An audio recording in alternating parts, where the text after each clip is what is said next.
अपने बारे में अपमानजनक बयान सुनकर दिव्य परी इतनी क्रोधित हो गई कि अपने सिंहासन से उठकर उसने अपने सैनिक परियों को आदेश दिया, बंदी बना लो इस बदतमीज लड़की को, मैं इसे इसी वक्त मृत्यु दंड देती हूं। यह सुनकर सभी हैरान हो गए।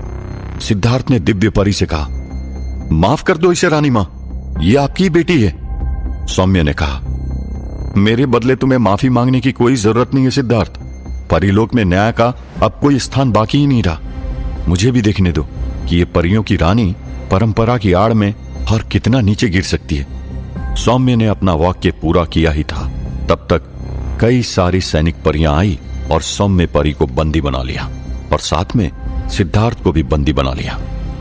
सौम्य ने कहा, अरे सजा देनी है तो मुझे दो, इस मनुष्य ने आपका क्या बिगाड़ा है? वो तो उसी को लेने आया है जिसे आपने अन्याय से अपने पास रखा है। दिव्य परी ने क्रोध में कहा, ले जाओ इसे, इसकी कोई भी बात नहीं सुननी मुझे। इन दोनों को ले जाकर सबसे अंधेरी काल कोठरी में डाल दो, इनके मृत्यु दंड की तैयारियां करो। सैनिक परियां सिद्धार्थ और सौम्या को घसीटते हुए राज्यसभा से लेकर जाने लगे। सिद्धार्थ दिव्य परी से कहता है, मुझे एक बार गौरी से मिलने दो, उसके बाद मुझे कुछ नहीं चाहिए, सिर्फ एक बार गौरी से मिलने दो। दिव्य परी ने उसकी एक नहीं सुनी और सैनिक परियां उन दोनों को लेकर गई और अंधेरी काल कोठरी में डाल दिया। उस तरफ गौरी जहां पर सोई हुई थी, वहां उसके कानों में सिद्धार्थ की आवाज गूंज उठी। सिद्धार्थ की आवाज सुनते ही गौरी की आंखें खुल गई और उठते ही सिद्धार्थ को पुकारते हुए वहां से वो बाहर निकलने की कोशिश करने लगी, लेकिन वो कमरा जादुई था। दिव्य परी की आज्ञा के बिना कोई उस कमरे में ना तो आ सकता था, ना ही उस कमरे से बाहर जा सकता था। गौरी सिद्धार्थ को जोरों से पुकारने लगी, सिद्धार्थ, सिद्धार्थ, यहां से मुझे ले चलो सिद्धार्थ, सिद्धार्थ। गौरी की आवाज सुनकर उस कमरे के पहरेदार ने जाकर दिव्य परी को कहा कि गौरी को होश आ गया है। यह सुनते ही दिव्य परी गौरी के कमरे की ओर बढ़ी। दिव्य परी ने गौरी के कमरे में प्रवेश किया और उससे कहा, बेटी, ऐसी परिस्थिति में इतना तनाव लेना तुम्हारी सेहत के लिए ठीक नहीं है, यहां पर आराम करो, यहां पर तुम बिल्कुल सुरक्षित हो, बिल्कुल फिक्र मत करो। गौरी ने रोते हुए कहा, आप लोग कौन है? मुझे यहां पर क्यों लेकर आए? मुझे वापस घर जाने दो, मुझे अपने सिद्धार्थ के पास जाने दो। दिव्य परी ने कहा, इसे तुम अपना ही घर समझो बेटी, हम तुम्हें उस दुष्ट कमुत्कारणी से बचाकर यहां पर लेकर आए और तुम्हारा इलाज भी किया। जब तक तुम एक सुंदर सी बच्ची को जन्म नहीं दे देती, तब तक तुम यहां पर ही रहोगी, क्योंकि वो जगह तुम्हारे लिए सुरक्षित नहीं है। गौरी ने कहा, मुझे सिद्धार्थ को मिलना है। दिव्य परी ने कहा, यह परिलोक है, यहां पर सिद्धार्थ कैसे आ सकता है? गौरी ने कहा, वो यहीं पर है, मैंने उसकी आवाज सुनी है, मुझे सिर्फ सिद्धार्थ से मिलना है इसी वक्त। दिव्य परी ने कहा, यह तुम्हारा भ्रम है, यहां पर कोई सिद्धार्थ नहीं है, समझी तुम? अब लेट जाओ यहां पर चुपचाप, कुछ ही देर में तुम्हारे लिए भोजन आएगा, खाना खाओ और चुपचाप सो जाओ। जब समय आएगा तब तुमको तुम्हारे घर लौटा दिया जाएगा, उससे पहले यहां पर मैं किसी भी प्रकार की अशिष्टता सहन नहीं करूंगी। यह कहकर दिव्य परी उस कमरे से बाहर निकल गई और गौरी रोते हुए अपने पलंग पर बैठ गई। उस तरफ सौम्य और सिद्धार्थ अंधेरी काल कोठरी में बंद थे। उन दोनों के हाथों में बेड़ियां बंधी हुई थी और चारों तरफ घना अंधेरा था। तब सिद्धार्थ उठकर अंधेरे में कुछ ढूंढने लगा। सौम्य ने कहा, क्या कर रहे हो सिद्धार्थ? सिद्धार्थ ने कहा, जब दरवाजा खोलकर हमें अंदर लाया जा रहा था, तब मैंने यहां पर खिड़की जैसा कुछ देखा था। वो खिड़की ढूंढ रहा हूं और वो मिलते ही उसे खोलने का प्रयत्न करूंगा। सौम्य ने कहा, क्यों इतनी मेहनत कर रहे हो सिद्धार्थ? चुपचाप शांति से बैठ जाओ। तुम्हारी दुनिया का कारागार नहीं है जो किसी तरह खुल जाए या किसी तरह से तोड़कर बाहर निकल जाए। ये परिलोक की काल कोठरी है, इसे बिना किसी जादुई या मायावी शक्ति से तोड़ना संभव है। और वैसे भी इतना परेशान क्यों हो रहे हो? 3 प्रहर होने को है। यक्षराज ने हमें सिर्फ 3 प्रहर के लिए यहां पर भेजा था। वो समय खत्म होते ही हम यहां से अपने आप निकल जाएंगे और पृथ्वी पर पहुंच जाएंगे। सिद्धार्थ वहीं पर बैठ गया। सिद्धार्थ के चेहरे पर गौरी को न मिल पाने की निराशा थी। उसने एकदम हताश होकर कहा, यहां तक आकर एक बार गौरी को भी न मिल पाया। सौम्य ने सिद्धार्थ को डांटते हुए कहा, अरे क्या कर लोगी गौरी से मिलकर तुम? वैसे भी तुम उसे यहां पर 3 साल छोड़कर जाने के लिए तैयार थे। सिद्धार्थ ने चिढ़ते हुए कहा, मैंने कब उसे 3 साल तक यहां पर रहने की बात की थी? मैंने तो सिर्फ इतना कहा था कि वो जब तक बच्चे को जन्म नहीं दे देती तब तक उसे परिलोक में रखा जा सकता है। और 9 महीने में तो सौम्य सिद्धार्थ की बात सुनकर हंसने लगी। सिद्धार्थ ने गुस्से में पूछा, इसमें हंसने की क्या बात है? सौम्य ने कहा, परिलोक में गर्भावस्था 9 महीने नहीं 3 साल और 4 महीने तक रहती है। यह सुनकर सिद्धार्थ हैरान रह गया। उसकी बोलती बंद हो गई। कुछ देर के बाद सिद्धार्थ, नहीं, मैं इतना ज्यादा समय तो गौरी को अपने से जुदा रख ही नहीं सकता। इस बात पर सौम्य ने कहा, इसलिए अब बाकी की बातें छोड़ दो। अब कुछ ही समय में हम पृथ्वी पर लौट जाएंगे। वहां पर हम यक्षराज की सहायता लेकर गौरी को वहां से छुड़वा लेंगे। सिद्धार्थ सौम्य की बात से सहमत हुआ और वहीं बैठ गया। परिलोक से दूर उस तरफ पृथ्वी पर वीरानगढ़ से कई मील दूर उस वृक्ष के ऊपर अनंग पिशाच, बूढ़े बाबा और मोतीबाई बैठे हुए थे।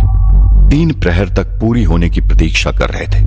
तीनों आपस में बातें कर रहे थे कि वहां पर गौरी मिली होगी कि नहीं, और यदि मिली होगी तो वो ठीक होगी या नहीं, वगैरह वगैरह। बीच में मोतीबाई उसी विशाल टहनी के ऊपर सो गई। बूढ़े बाबा भी लेटकर आराम कर रहे थे और अनंग पिशाच बैठकर अपनी नित्य साधना कर रहा था। जैसे ही 3 प्रहर पूरे होने वाले थे, वहां पर यक्षराज भद्रशाल प्रकट हुए। उन्हें देखते ही बूढ़े बाबा और मोतीबाई उठकर खड़े हो गए। यक्षराज भद्रशाल ने प्रकट होकर कहा, मेरा दिया हुआ समय अब समाप्त होने वाला है, इसीलिए उन दोनों को अब पृथ्वी लोक पर लौट आना होगा। यह कहकर उन्होंने अपनी शक्ति से सिद्धार्थ और सौम्य को फिर से पृथ्वी पर ले आने को अपना हाथ आगे बढ़ाया और उसमें से सफेद रंग का दिव्य प्रकाश बाहर निकला। थोड़ी देर हुई, लेकिन सिद्धार्थ और सौम्य अभी भी लौटकर नहीं आए। यक्षराज भद्रशाल को हैरानी होने लगी कि आखिर उनकी शक्ति काम क्यों नहीं आ रही थी। उन्होंने फिर से कोशिश की, लेकिन इस बार भी सिद्धार्थ और सौम्या लौटकर नहीं आए। उन्होंने तीसरी बार कोशिश की, लेकिन इस बार भी असफल हुए। यक्षराज भद्रशाल को इस बात से बड़ी हैरानी हुई। उन्होंने अपने आप से कहा, मेरे 3 बार कोशिश करने पर भी वो दोनों लौटकर नहीं आए, ये कैसे संभव है? इसका अर्थ है कि जरूर वो दोनों किसी संकट में फंस गए होंगे। ये सुनते ही सब चिंतित हो गए। उस तरफ काल कोठरी में सिद्धार्थ और सौम्या इंतजार करने लगी थी कि अब किसी भी पल वो पृथ्वी पर लौट जाएंगे। लेकिन काफी समय इंतजार करने के बाद भी वो अभी तक वहीं पर थे। उन्हें भी अब चिंता होने लगी थी कि अब तक यक्षराज भद्रशाल ने उन्हें फिर से क्यों नहीं पृथ्वी पर खींच लिया। दोनों को इसका जवाब नहीं पता था। सिद्धार्थ अब उतावला होने लगा था। उसने सौम्य से कहा, अब मैं और हाथ पर हाथ धरे यहां पर नहीं बैठ सकता। या तो यक्षराज भद्रशाल हमें पृथ्वी पर बुलाकर गौरी को परी रानी के कब्जे से मुक्त करवाने में हमारी सहायता करे, या फिर मुझे ही किसी तरह गौरी को बचाना होगा। सौम्य ने कहा, लेकिन तुम ये करोगे कैसे? सिद्धार्थ ने कहा, वो मुझे नहीं पता, लेकिन इतना जरूर पता है कि अब मैं गौरी को यहां पर रहने नहीं दूंगा। जब तक 9 महीने की बात थी तो मैंने सोचा था कि किसी तरह गौरी को समझा बुझाकर यहां पर रहने के लिए तैयार कर दूंगा, लेकिन अब तुम्हारी मां ने मुझे उससे न मिलाकर बहुत बड़ी भूल की है, और 3 साल 4 महीने मैं गौरी को अपने से जुदा भी नहीं रख सकता। ये कहकर सिद्धार्थ उठ खड़ा हुआ और दरवाजे की तरफ जाकर अपने बंधे हुए हाथों से जोरों से दरवाजे पर ठोकने लगा। उस तरफ दिव्य परी के कहने पर परिलोक के एक स्थल पर उन दोनों को मृत्युदंड देने के लिए तैयारियां होने लगी। परिलोक में काफी चहल पहल थी। आज सैकड़ों सालों के बाद किसी को परिलोक में मृत्युदंड दिया जाने वाला था। सबको ये जानने का कुतूहल था कि आखिर दिव्य परी दोनों को मृत्युदंड किस प्रकार देने वाली थी। दिव्य परी और उसकी कुछ सेविकाओं को छोड़कर और किसी को नहीं पता था कि आखिर वहां पर होने वाला क्या था। इसकी जानकारी जब महामंत्री अनन्या परी को मिली तब वो हैरान रह गई और उसने दिव्य परी से कहा, रानी मां, ये मृत्युदंड देने का कैसा तरीका है? हमारे न्याय शास्त्र में इसका कहीं पर भी उल्लेख नहीं है। आज से पहले परिलोक में ऐसा कभी भी नहीं हुआ है। ये सुनकर दिव्य परी ने कहा, पर आज से पहले परिलोक में रानी का इतना बड़ा अपमान भी किसी ने नहीं किया है। मृत्युदंड तो उन दोनों को इसी प्रकार मिलेगी। अनन्या परी ने दलील करते हुए कहा, आपका अपमान सौम्य ने किया है तो दंड भी सिर्फ उसी को मिलना चाहिए। उस बेचारे मनुष्य का क्या अपराध? वो तो अपनी प्रेमिका को लेने आया था और उसने तो आपका किसी प्रकार अपमान भी नहीं किया। बिना वजह से मृत्युदंड देना, ये तो सच में अन्याय है। यह सुनकर दिव्य परी ने कहा, हमारे आदेश पर प्रश्न करने का अधिकार तुम्हें किसने दिया? तुम्हारा काम है सिर्फ मेरे आदेश का पालन करना। अपनी हद में रहो, नहीं तो उन दोनों के साथ तुम भी मरने को तैयार हो जाओ। ये सुनकर अनन्या परी हैरान हो गई, क्योंकि आज से पहले कभी भी दिव्य परी ने इस तरह की बात नहीं की थी। उसने सोचा, रानी मां हमेशा से क्रोधी स्वभाव की तो थी, लेकिन न जाने अचानक से उन्हें क्या हो गया? उनका स्वभाव अचानक से इतना ज्यादा खराब कैसे हो गया है? ये जिद के कारण कुछ अनर्थ न कर बैठे। मुझे कुछ न कुछ जरूर करना होगा। ये सोचकर वो चुपचाप वहां से निकल गई और सीधा उस स्थान पर गई जहां पर सिद्धार्थ और सौम्य को मृत्युदंड दिया जाने वाला था। पृथ्वी पर यक्षराज भद्रशाल स्वयं चिंतित हो गए कि सिद्धार्थ और सौम्य आखिर उनके शक्ति की सीमा के बाहर किस तरह पहुंच गए थे। उन्होंने कहा, यह निश्चित ही चिंता का विषय है।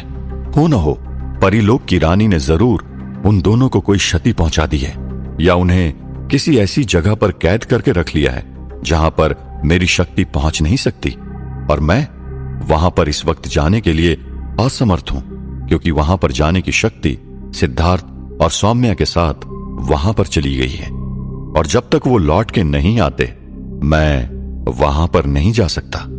ये सुनकर अनंग पिशाच, बूढ़े बाबा और मोतीबाई बहुत ही अधिक चिंतित हो गए। उस तरफ सिद्धार्थ और सौम्य की काल कोठरी का दरवाजा खुला। वहां पर कुछ सैनिक परियां उन्हें लेने आई थी। उन परियों ने उन दोनों को भाले की नोक पर बाहर निकाला और अपने साथ उस स्थान पर लेकर जाने लगी जहां पर दिव्य परी ने उनका दंड आयोजित किया था। कुछ ही पल में वो एक बड़ी सी दीवार के पास आए, जिसके भीतर जाने के लिए एक छोटा सा दरवाजा था। उस दरवाजे को खोलकर सैनिक परियां उन दोनों को भीतर ले गई। दरवाजे के भीतर एक सुरंग जैसा था। उस सुरंग की दूसरी ओर भी एक छोटा सा दरवाजा था। उस दरवाजे तक पहुंचकर सैनिक ने दरवाजा खोला और सिद्धार्थ और सौम्य को बाहर ढकेलकर दरवाजा बंद कर दिया।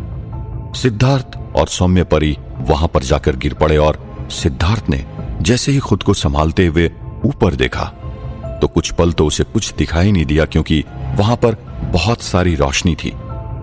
सिद्धार्थ की आंखें कुछ पल में उस रोशनी में ढल गई और उसने देखा कि वो और सौम्य एक बड़े से मैदान में खड़े थे और चारों तरफ बड़ी सी दीवारें थी, और उन दीवारों के ऊपर ढलान में बैठने की व्यवस्था थी, जहां पर परिलोक की प्रजा सैकड़ों और हजारों की संख्या में चारों तरफ बैठी हुई थी और सबकी नजर उस पर टिकी हुई थी। वहां पर बीचों बीच एक सिंहासन रखा हुआ था, जिसके ऊपर दिव्य परी बैठी हुई थी। सौम्य देखकर घबरा गए।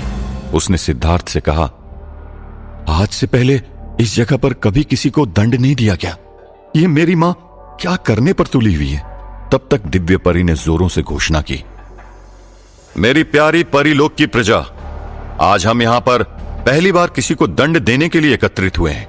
आज से पहले परिलोक में ऐसा कभी नहीं हुआ है और आज ये पहली बार होने वाला है। आज आप भी देखेंगे कि परिलोक के मूल नियमों को भंग करने पर और उससे भी ज्यादा परी रानी का अपमान करने पर क्या दंड प्राप्त होता है।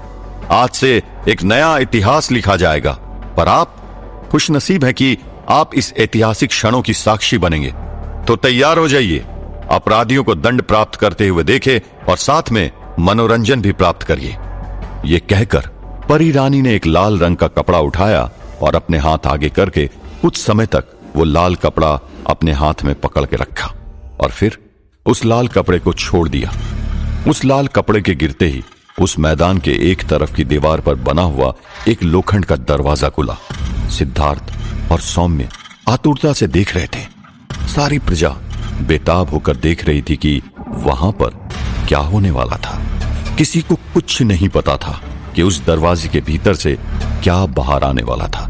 दरवाजे के भीतर से जोरों से धम धम करके आवाज आने लगी। सब घबरा गए। सिद्धार्थ को भी पसीना छूट गया। उस दरवाजे के भीतर से आखिर क्या बाहर आने वाला था? सिद्धार्थ और सौम्य का सामना किससे होने वाला था? क्या सिद्धार्थ और सौम्य दिव्य परी की इस कुनीति से बच पाएंगे? जानने के लिए सुनते रहिए वीरान।